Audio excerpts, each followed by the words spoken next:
오늘도 영적인 생명의 말씀을 들으면서 너희는 내 백성을 위로하라, 특별히 고난받는 이를 위로하라, 이 말씀을 듣고 위로받으며 위로자가 되기를 축원합니다. 2020년 새해가 밝으면서 벌써 12일째 두 주일을 지나게 됩니다. 모든 성도들마다 새해가 돼서 신앙생활을 잘 해보려고 결심을 했을 거예요. 결심했습니까? 네. 근데 결심이 어떻게 됐어요? 들어가겠습니다. 그래요. 우리가 좋은 결심을 해도 이게 오래가지를 못해요. 참 새해 한번 신앙생활 멋지게 해봐야지, 열심히 해봐야지. 그런데 이 사탄이 우리를 믿음에서 떨어지게 해요. 유혹하고 미혹하는 것입니다.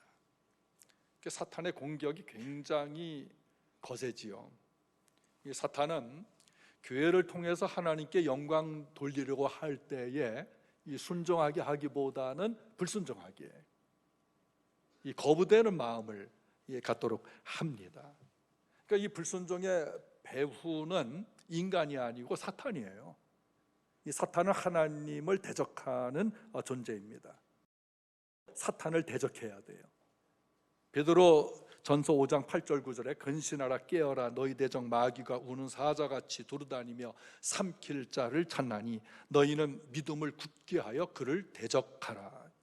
마귀를 대적하길 바랍니다. 에베소 6장 11절 하나님의 전신갑주를 입으라 하셨어요.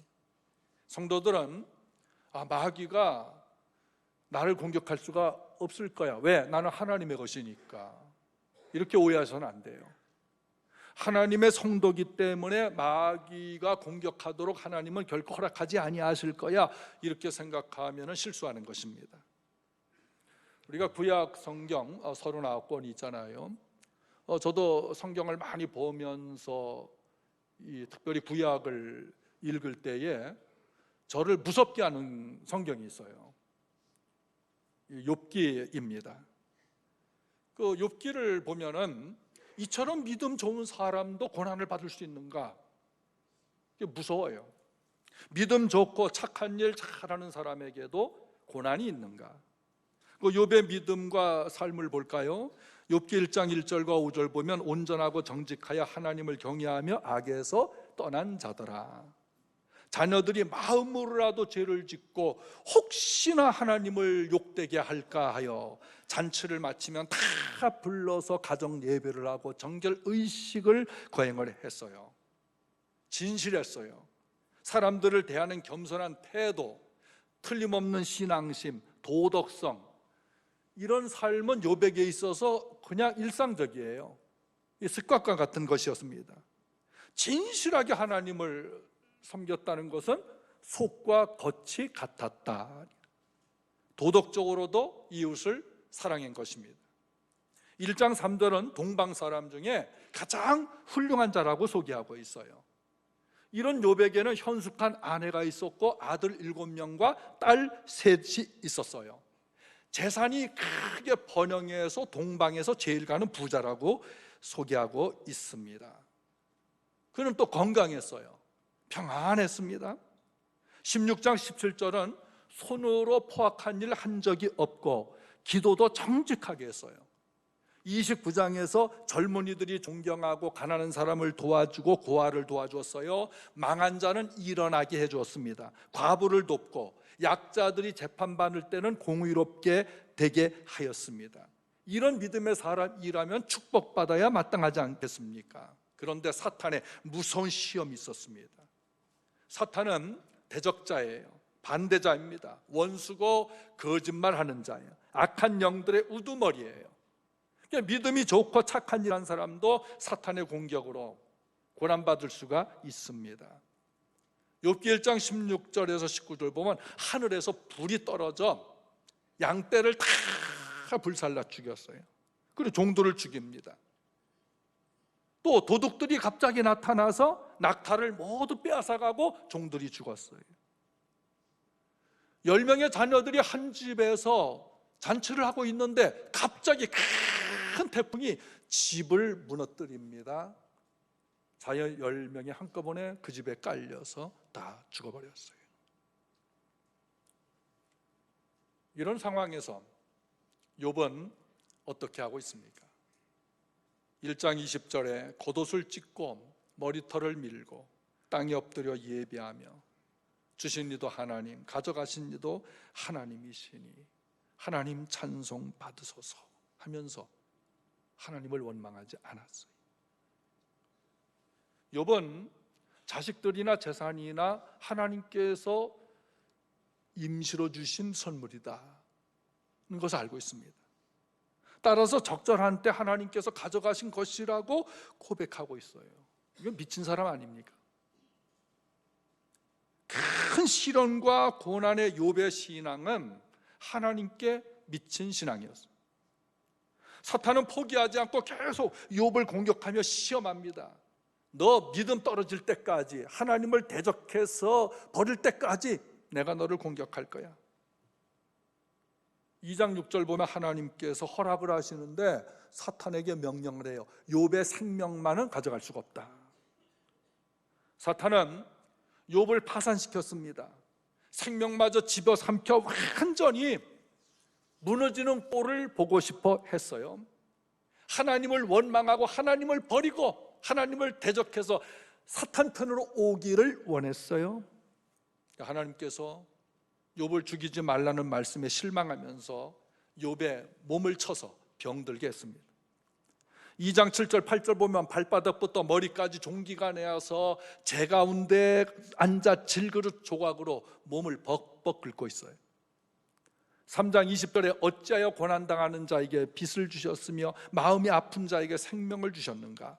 이러한 자는 죽기를 바라도 오지 아니하니 땅을 파고 숨긴 보배를 찾음보다 죽기를 바라도 죽지를 못하는구나.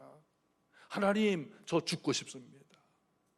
고통이 너무 큰 거예요. 그런데 죽기를 바라나 죽을 수가 없어요.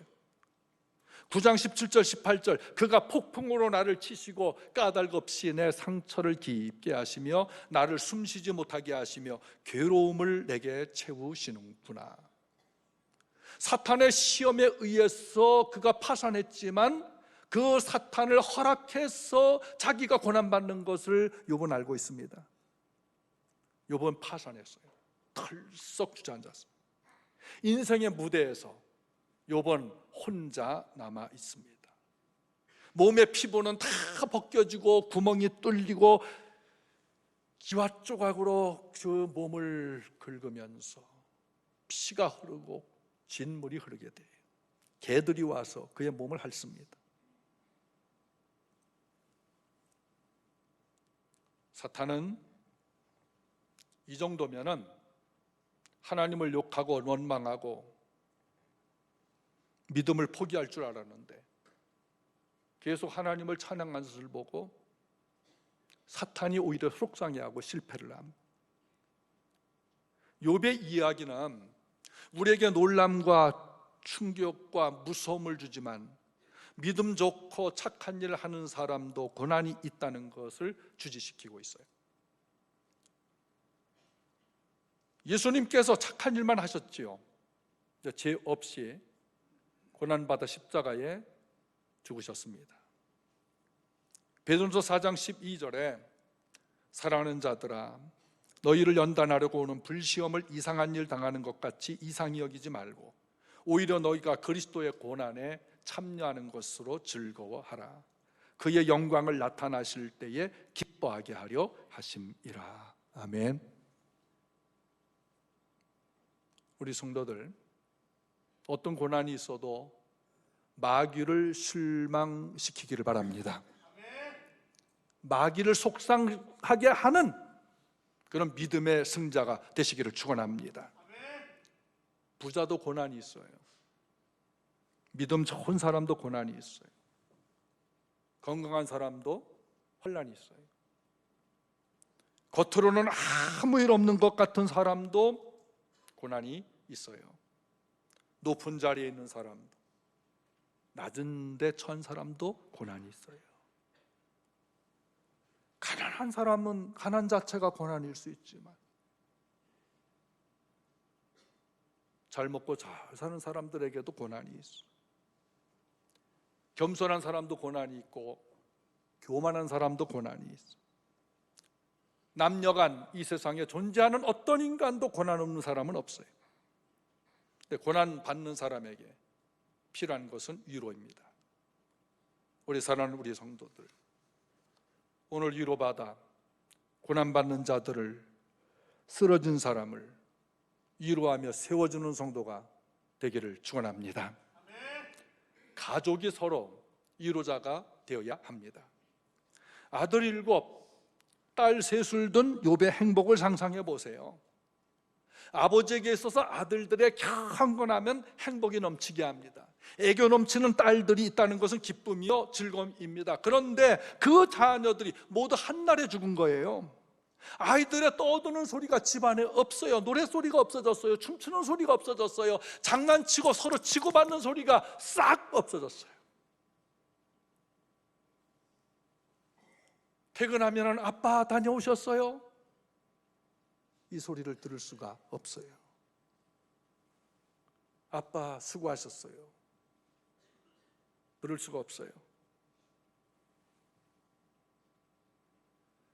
아이들이 달려나와 아빠 손을 잡고 매달리고 어깨에 올라타고 이런 모습 더 이상 볼 수가 없어요. 이 아빠가 병들어 진물 나는 몸을 사직 조각으로 퍽퍽 긁을 때 피가 흐르고 개들이 와서 핥아먹어도 쫓을 힘이 없어요. 그 아빠를 위로할 자녀들이 없어요. 단 한 사람의 가족만 남아 있습니다. 욥의 아내입니다. 자식들의 죽음에 욥의 아내는 정신이 나갔어요. 미쳐 있었어요. 화롭게 누리던 재산이 모두 날라가 파산했을 때 아내도 알거지가 된 것입니다. 욥이 제 가운데 주저앉은 곳은 쓰레기를 태우는 곳이에요. 불이 꺼지지 않고 매혹한 연기가 자욱하게 있는 음침한 곳이에요.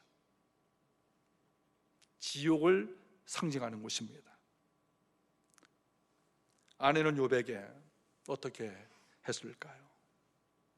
2장 9절 읽습니다. 그의 아내가 그에게 이르되 당신이 그래도 자기의 온전함을 굳게 지키느냐? 하나님을 욕하고 죽으라. 여러분, 이런 욥의 아내를 비판할 것입니까? 참 믿음 없는 여편네 봐라, 이렇게 할 수 있습니까? 우리는 욥의 아내에게 도덕적 판단이나 비판을 할 수가 없습니다.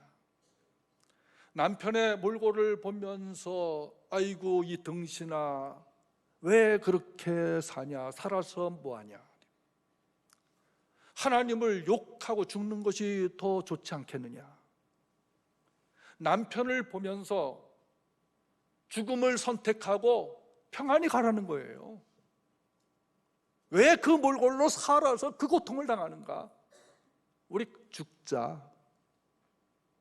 가장 따뜻하고 부드럽게 위로의 말을 해 주어야 될 부부가 오히려 가장 험한 말을 할 수가 있는 것입니다. 왜 그럴까요? 고난이 길면 돌봐주던 가족도 지치는 거예요. 고난이 길어지면 짜증이 나요. 낙심이 되는 겁니다.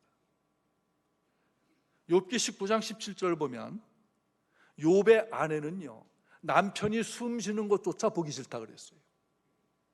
내 아내는 내가 숨 쉬는 것도 싫어한다. 욥이 그렇게 말했어요. 숨 쉬는 소리 안 들렸으면 좋겠다. 무슨 말이죠? 가서 죽으라는 얘기예요.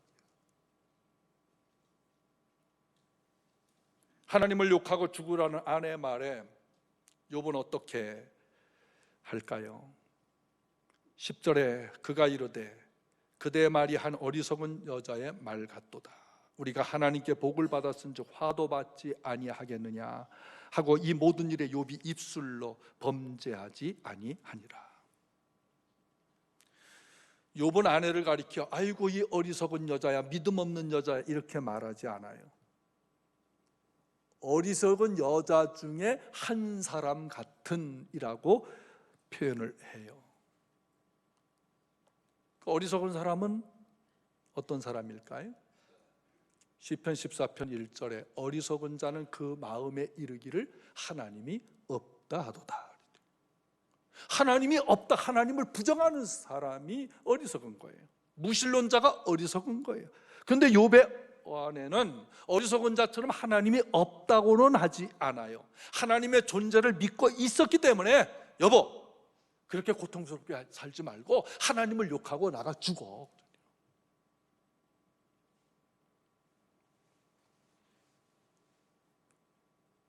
그런 아내의 말을 들으면서 욥은 여보, 우리 집에 그동안 누리고 있었던 좋은 것 하나님께서 주실 수도 있고 나쁜 것도 주실 수 있는 분 아니야?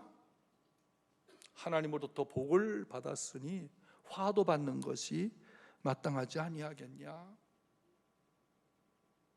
하면서 하나님의 섭리에 겸손히 엎드린 자세가 되었습니다.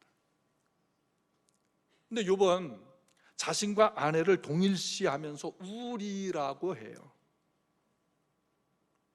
사랑하는 성도님들, 가족은 함께입니다.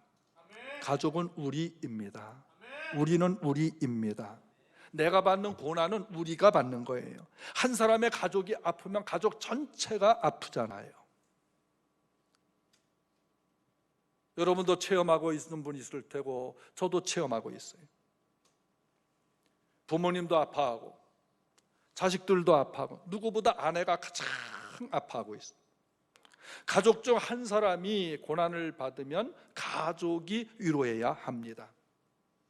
잠언 17장 17절에 친구는 사랑이 끊어지지 아니하고 형제는 위급한 때를 위하여 낳느니라. 여기 형제라는 말은 가족이에요. 친척이에요. 위급한 때는 고통할 때, 비통, 슬픔을 당했을 때, 역경과 환난의 때에 누가 위로해야 되냐? 가족은 가족이 먼저 위로를 해라. 제가 이번에 했을 때 거의 모든 친척들이 다 찾아와서 위로를 해 주었어요. 제 사촌 여동생들은 와서 울면서 눈물을 펑펑 쏟으면서 손을 잡고 기도하며 위로를 해요. 형제들이 찾아와 또 위로를 했어요. 장인 장모님은 수술하는 처음부터 끝까지 지켜보며 기도하면서 위로를 해주세요. 아들, 딸의 위로도 내게 힘을 주었어요. 그러나 가장 절실한 위로자는 제 아내였습니다. 1년 반이 지난 지금까지 새벽 3시, 4시에 일어나 준비하고 새벽 기도하고 점심 도시락을 싸가지고 일주일에 2번, 3번 서울 가서 치료를 해요. 운전을 해주고 보살피는 아내, 이 간호의 위로가 없었다면 저는 힘들었을 거예요. 제가 이렇게 말을 하는 것은 가족이 고난받을 때 가족이 위로자가 되길 바랍니다.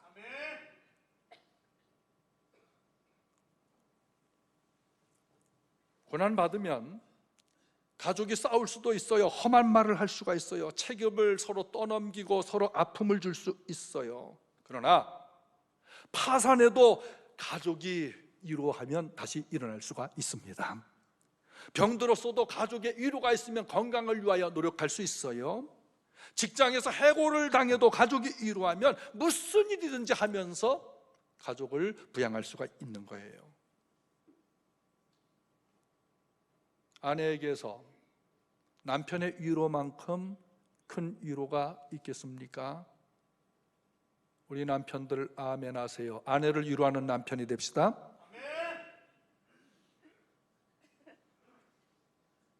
아내들 남편을 위로합시다.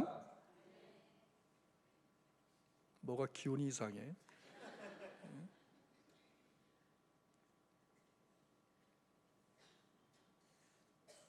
부모에게 자식의 위로보다 더 큰 게 있을까요? 자식에게는 부모의 위로가 큰 겁니다. 우리 사랑하는 성도들, 어떤 경우든지 내 가족이 어떤 상황에 처해 있든지 가족이 가족을 위로하는 위로자가 되시기를 예수님 이름으로 축복합니다. 이웃을 위로하는 친구가 되어야 합니다. 욥기 19장 14절에 욥이 파산하고 병들었다는 소식을 들은 형제들과 친척들은요, 욥을 다 버렸어요. 가까운 친척들이 다 떠나버렸어요. 인간이라고 하는 것이 부자 친척이거나 높은 사람이 있으면 뭔가 우쭐하잖아요. 자기가 부자고 자기가 높아진 것처럼. 그래서 가까이 하고 싶어 해요. 그러나 가난한 친척, 병든 친척, 파산한 친척 있을 때 어떻게 합니까? 그가 부자이고 높은 자리에 있을 때는 가까이 하고 싶어 해요. 그 집의 행사에 다 참여하라고 해요. 욥이 부자였을 때 파산하기 전에 친척들은 개미떼처럼 몰려왔어요. 그러나 그가 병들고 완전히 망했다는 소식을 듣고 친척들이 다 떠나버렸어요.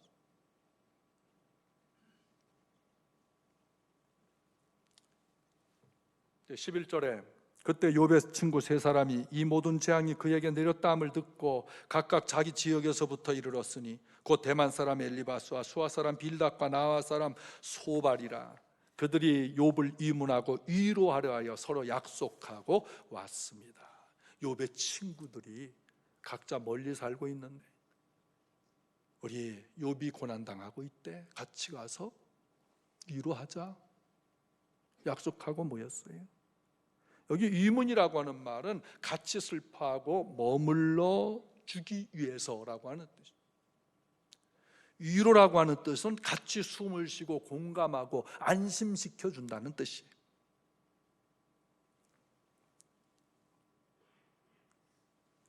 위로할 수 있는 여러 방법이 있지만 같이 공감해 주는 것, 함께 있어 주는 것, 위로의 말을 해 주는 것, 그를 일어설 수 있도록 도와주는 것, 이 위로가 아니겠어요? 위로하러 갔다가 아무것도 하지 않으면 어떻게 됩니까? 우리 간혹 이 국군 장병들로 위로하는 연예인들이 있어요. 가수가 장병을 위로하러 갔습니다. 그 무대에서 가만히 있다가 퇴장하면 위로가 되겠어요?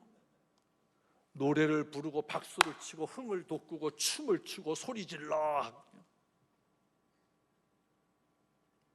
그럼 장병들이 큰 위로를 받는. 우리 고난당한 이웃이 있을 때 혼자 갈 수도 있지만 아는 사람들과 함께 약속을 하고 가서 위로하면 더 힘이 되어지는 거예요. 세 친구는 욥이 부자이고 잔치하고 호화별장에서 파티할 때만 함께하는 친구들이 아니었어요. 욥이 소유를 다 잃고 파산해서 혼자 남았을 때 유문하고 위로하려고 먼 길을 달려왔습니다. 근데 이 세 친구가 욥에게 와서 큰 충격을 받아요. 12절 눈을 들어 멀리 보매 그가 욥인 줄 알기 어렵게 되었으므로 그들이 일제히 소리질러 울며 각각 자기의 겉옷을 찢고 하늘을 향하여 티끌을 날려 자기 머리에 뿌렸습니다. 쓰레기가 불타고 하얗고 시커먼 연기들이 매혹하게 있는 그곳에 한 사람이 주저앉아 있는데 살았는지 죽었는지 분간을 할 수가 없어요. 가까이 가서 볼수록 사람은 사람인데 너무나 창백하고 빼빼 마르고 아픔과 절망에 찌들어 질그릇 조각을 가지고 몸을 긁고 있는 한 사람을 발견합니다. 이 친구들이 그가 욥인 줄 알아보지를 못했어요. 살아있는 것 같은데 송장처럼 보였어요. 이전처럼 반가운 포옹도 악수도 할 수 없고 미소도 주고받지를 못했습니다.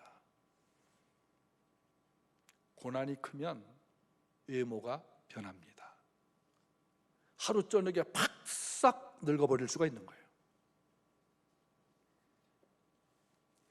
너무나 단정하고 질서가 있고 멋지고 건강한 몸이었던 욥이 친구들도 못 알아볼 만큼 변한 것에 놀란 것입니다.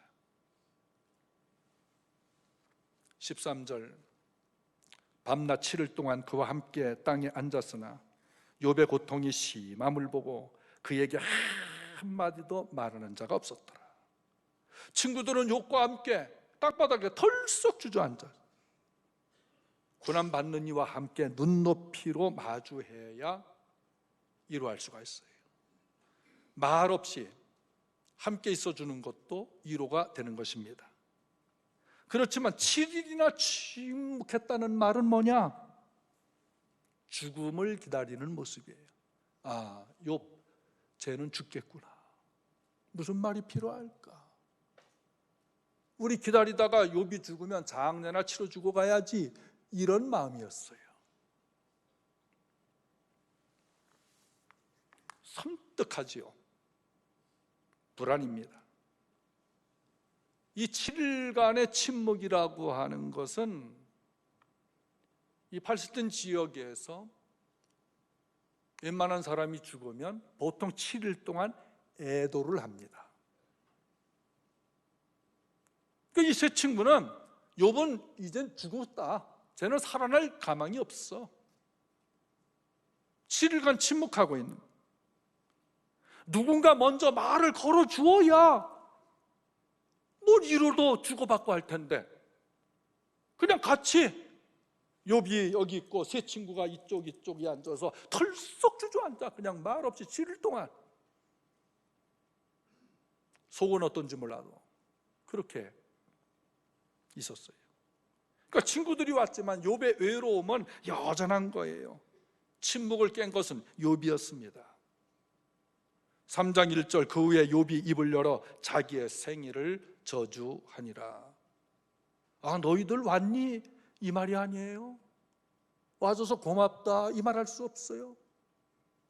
그는 자기가 태어난 것을 저주했어요. 친구들에게 말하지 못하고 혼자 중얼거리며 독백을 하는데, 어머니 아버지, 왜 나를 가지셨어요? 왜 나를 낳으셨어요? 내가 태어날 때 차라리 죽어서 나왔다면 이 고통 맛보지 않을 텐데 왜 나를 낳으셨어요? 자기 생일을 저주하니 한탄하고 있습니다.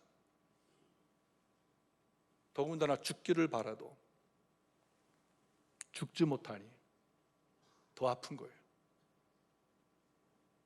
3장 26절에 나에게는 평안도 없고 안일도 없고 휴식도 없고 다만 불안만이 있구나. 완전 탈진, 완전 상실이에요. 욥의 독백을 들은 친구들이 드디어 말하기 시작합니다. 그런데요, 친구들의 말은 욥을 더 아프게 찔렀어요. 더 아프게 했어요. 4장 7절에 엘리바스는 세상에 죄 없이 망한 자가 어디 있느냐? 너 죄값 받고 있는 거야. 8장 4절에 빌닷이란 친구, 내 자녀들이 주께 죄를 지었으므로 주께서 그들을 그 죄에 버려둔 것 아니냐? 너 애들 왜 죽었는지 알아? 걔들이 죄 지어서 죽은 거야.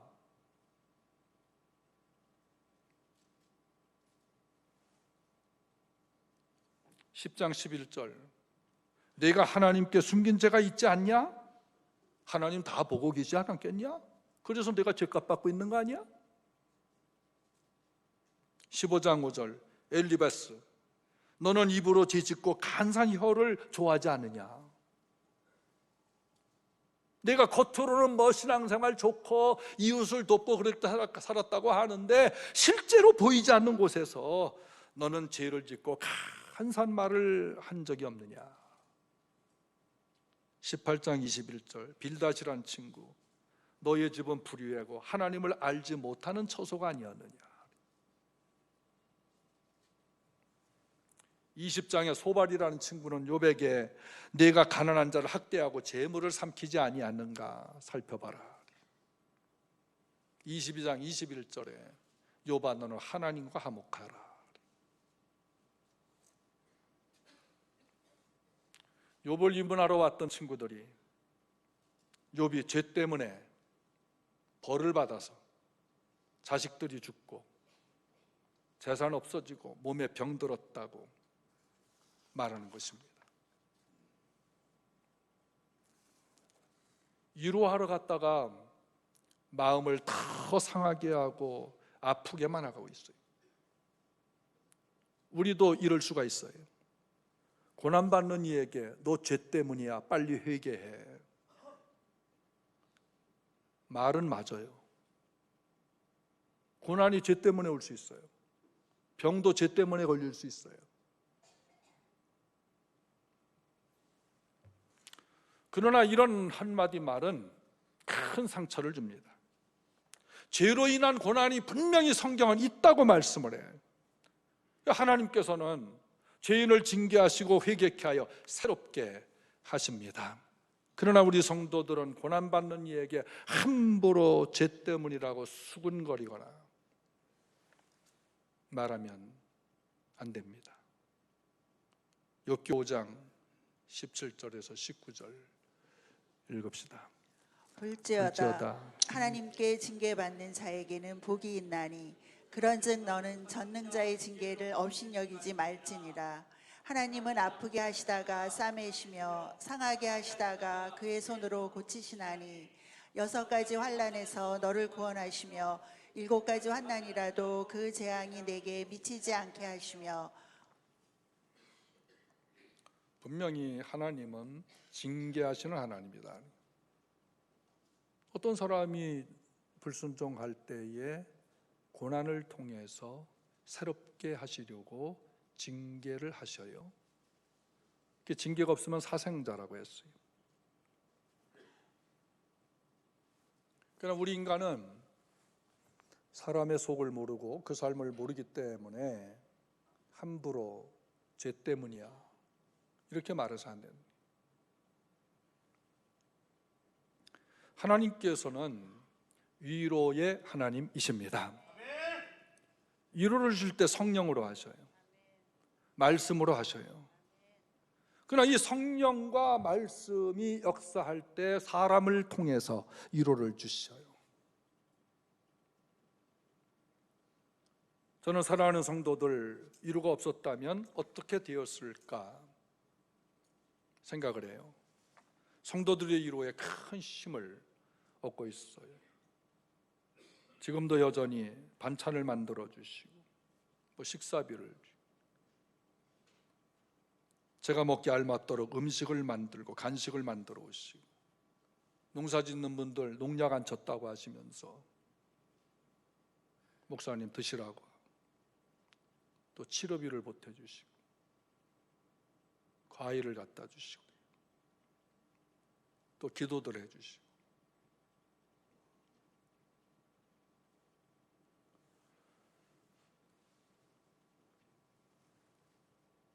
또 요즘 어떠시냐고 늘 물어보시고 그 사랑에 제가 힘을 얻고 있어요.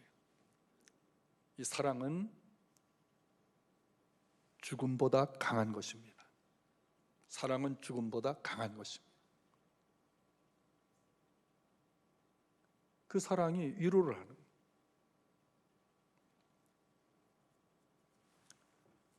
근데 이런 사랑으로 위로하는 것을 사탄은 아주 싫어해요. 누가복음 22장 31절에 사탄은 우리를 밀가부로 뜻한다. 키질 있잖아요. 키질하면 알곡은 주인 앞으로 오잖아요. 쭉정이는 밖으로 떨어져요. 사탄이 밀가부로 타요. 그리고 시험과 고난이 있을 때 알곡 신자는 주님 앞으로 갑니다. 이런 신자가 되시기를 축원합니다. 가라지 신자, 쭉정이 신자는 시험과 고난이 있을 때 불순종하며 점점 하나님으로부터 멀어져.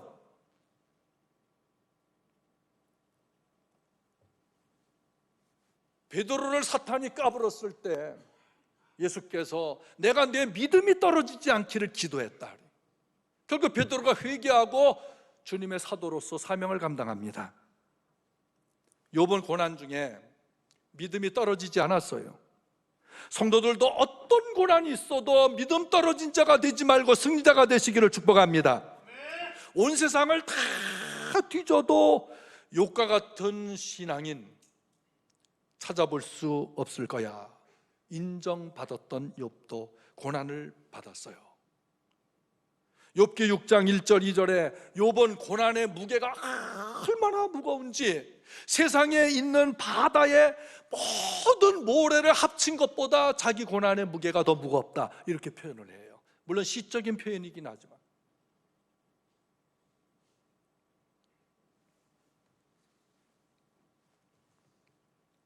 몸이 건강할 때는요, 물을 벌컥벌컥 마셔요. 근데 제가 수술하고 나서 물 한 숟가락 마시는 게 너무 힘들더라고요. 이게 안 넘어가는 거예요. 넘어가면 아파요. 물 벌컥벌컥 마시는 분들 보고 너무 부러웠어요. 우리 성도들, 물 마실 수 있는 자유 행복하시길 바랍니다. 감사하시길 바랍니다. 여러분, 드라마나 영화에 중환자실에서 환자가 누워있는데 뭐 이렇게 언제 깨어나나 하다가 갔는데 손가락 하나, 요거 보면은 화들짝 기쁜 놀람, 손가락 움직일 수 있는, 크게 감사하시길 바랍니다.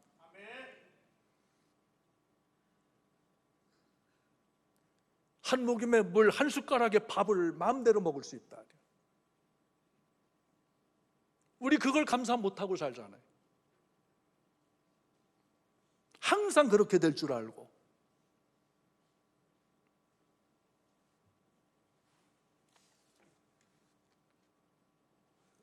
저는 배가 없잖아요. 배. 예. 여러분, 배 없애려고 무척 노력하는 거 알고 있어요? 예. 이 배가 없으니까요, 이제 그 서울 치료받으러 다니면서 운동을 해요. 이제 점심 먹고 운동을 합니다. 근데 그 언덕이 뭐 그렇게 높지 않아요. 즉 건강할 것 같으면 1분이면 싹 올라갈 수만한 그런 거리인데 10분 이상 걸려요. 그런데 이 거릴수록 허리가 점점 숙여지는 거예요.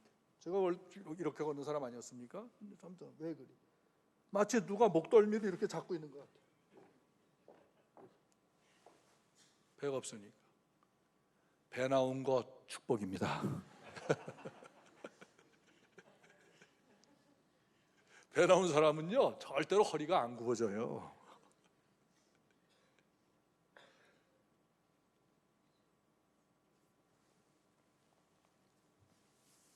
그러니까 이 육신이 약하니까 뭔가 지탱하고 의지해야 되는 게 있잖아요. 이거 믿음이 있고 목사니까 성경만 보는 거예요. 성경 보고 묵상하고 기도하고, 이게 육신은 새도 영은 새롭도다 엄청나게 체험하고 있어요. 오늘 고난도 그래요. 고난은 우리 육신에 엄청난 고통을 줍니다. 그 순간 영이 새로워지시길 바랍니다. 분명히 하나님을 붙잡는 성도는요, 영의 자유를 얻게 돼요. 그래, 돈도 떠났다, 심지어 가족도 날 몰라준다, 이웃, 친구들 내가 잘 먹고 잘 살 때는 벌떼처럼 모여들었는데 내가 망했다는 소식을 다 떠났던, 그때에 성경을 묵상하고 하나님과 가까워지니까요, 영을 하나님께서 새롭게 주시는데 이게 더 날카로워집니다.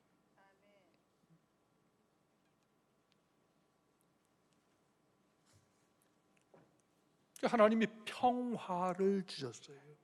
여러분, 평화는요, 땅에서 오는 게 아닙니다. 욥은 재산 있고 자식들이 있을 때만 평안 누렸나요? 다 떠났어도 하늘 위로 받았습니다.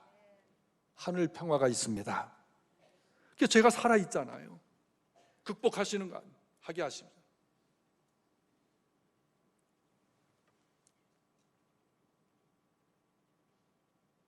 인간이라고 하는 것이 언제 오고 언제 갈지 모르잖아요. 저도 지금도 그렇게 기도하고 있어요.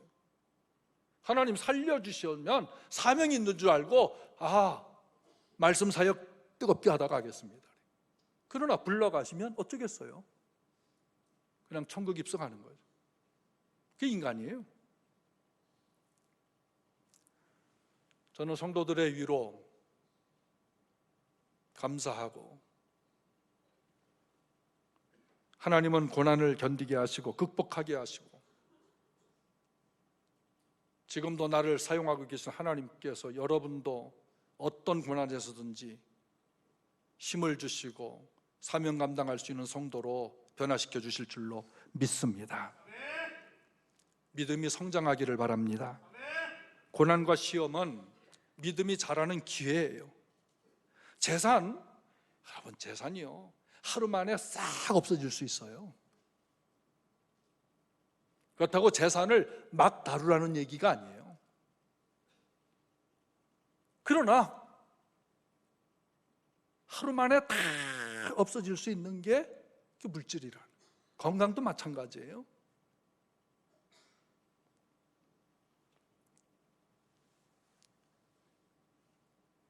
우리 교통사고, 저도 이전에 경험해 봤지만 크고 작은 교통사고 속에서, 어떤 질병 속에서 갑자기 건강이 악화될 수 있지 않습니까? 그러나 물질적인 약함도 건강의 약함도 오히려 내가 약할 때 하나님을 더욱 의지하게 하시고 새롭게 하시고 새 힘을 주시고 시험을 이기게 하십니다. 그러니 물질 없다고, 병들었다고, 힘들다고 포기하지 말기를 바랍니다. 인간을 그리스 사람들은 안드로포스라 그래요. 헬라어 안드로포스라고 하는데 이 말은 하늘을 바라보는 사람이란 뜻이에요. 그러니까 인간이 뭐냐? 하나님을 바라보는 사람이다. 땅 아무리 바라봐 보세요, 결국 인간은 그 땅속으로 묻히잖아요. 하늘을 보세요. 그러니까 땅의 것에 너무 집착하지 마시고 안드로포스답게 하늘을 봐야 돼. 그러니까 어떤 시험과 고난이 있을 때에 불순종하고 악해지는 사람은 땅의 것만 보기 때문이에요. 어떻게 나. 그냥 하나님을 바라보면 하늘이 얼마나 넓어요. 얼마나 넓습니까? 미국의 이성 보이저 3호인가요? 목성 토성을 갔는데 6년 걸려서 갔는데 거기서 지구를 찍었어요. 사진으로 지구를 찍었는데 이 지구가 눈에 안 보일 정도의 점 하나로 나타나는 거예요. 우리가 거기에 살고 있어요, 우주에 비해서.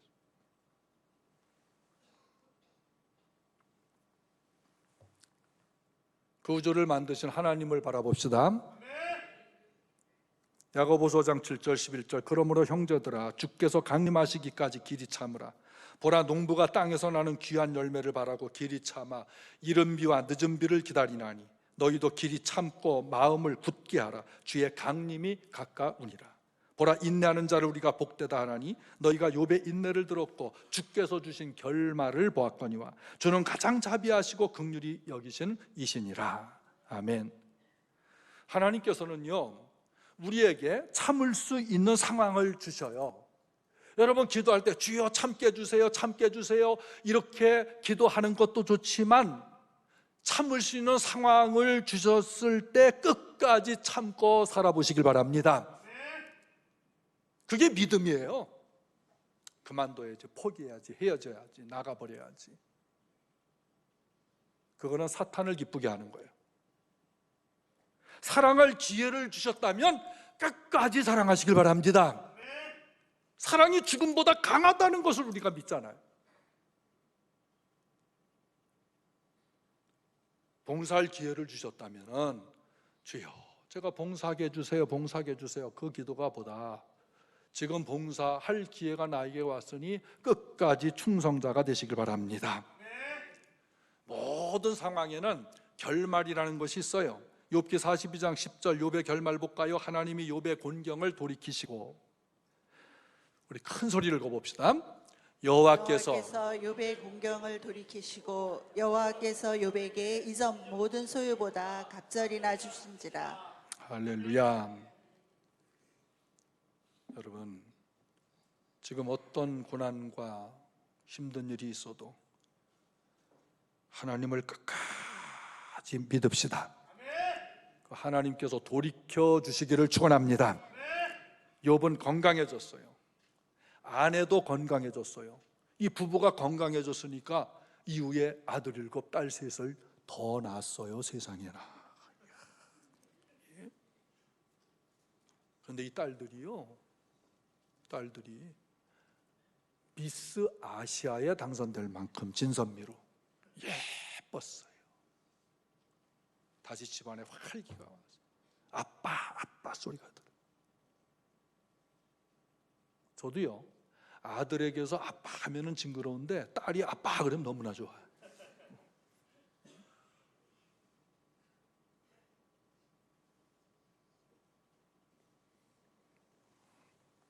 그리고 욥은 140살을 행복하게 살다가 기운이 친해서 하늘 날아갔습니다. 할렐루야.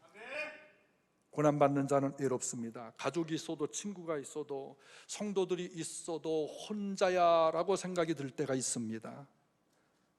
우리의 사랑하는 성도들, 고난받는 자를 위로해 주세요. 위로할 사람을 주시길 바랍니다. 여러분 가족입니다. 가족이 가족을 꼭 위로하세요. 성도가 고난받으면 성도들이 위로를 해주세요. 이웃에 위로받을 사람이 있잖아요. 내 백성을 위로하라는 말씀에 오래 위로받고 꼭 위로자로 살기를 예수님의 이름으로 축원합니다. 아멘.